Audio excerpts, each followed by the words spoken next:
If you kept up with the series I did last year on the African diaspora, mostly of Atlantic Africa, you'll notice that there was a pattern with the names that kept popping up. So people like the Akan people, Bakongo, Igbo, the like.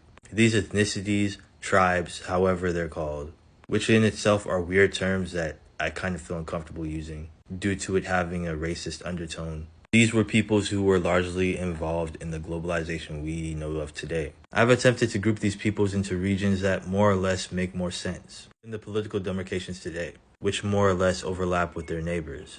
But generally, these people shared a lot linguistically, culturally, and spiritually. It showed when they had to create new alliances when their ancestors were forcibly moved to the New World.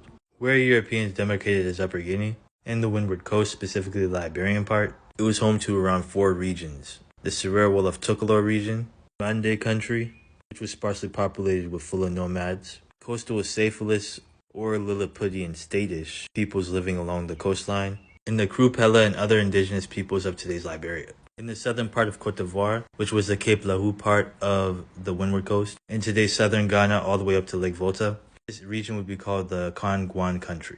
At the northwestern part of Cote d'Ivoire, and the northern parts of Ghana, Togo, Benin, and much of Burkina Faso, you have what we would call More, Gurma, Grunsi, Gur, or Otivolta speaking peoples, the most famous of them being the Mosi. Heading back down south, you have the area traditionally known as the Bight of Benin, stretching from Ghana's Lake Volta all the way to southwestern Nigeria. And this was the area Ghana, Dangme, Fan, Aja, Ewe, and Yoruba peoples called home. Going further south, at number 7, you have the Delta/Bini region, stretching from today's Edo State in Nigeria, all the way to today's River State. Further east you go, you have Igbo, Ibibio, and Efe country, which stretched all the way to the Cameroon border, and was the bulk of what Europeans called the Bight of Biafra, with the middle belt of Nigeria, home to peoples like the Tiv, and the Hausa Fulani Kanuri region up north also being of significance. 2 other regions of smaller but notable significance was the Douala Cameroon grasslands region, home to the Bamileke people, and the peoples of today's Gabon, such as the Ntumu, Fang, and Mpongwe.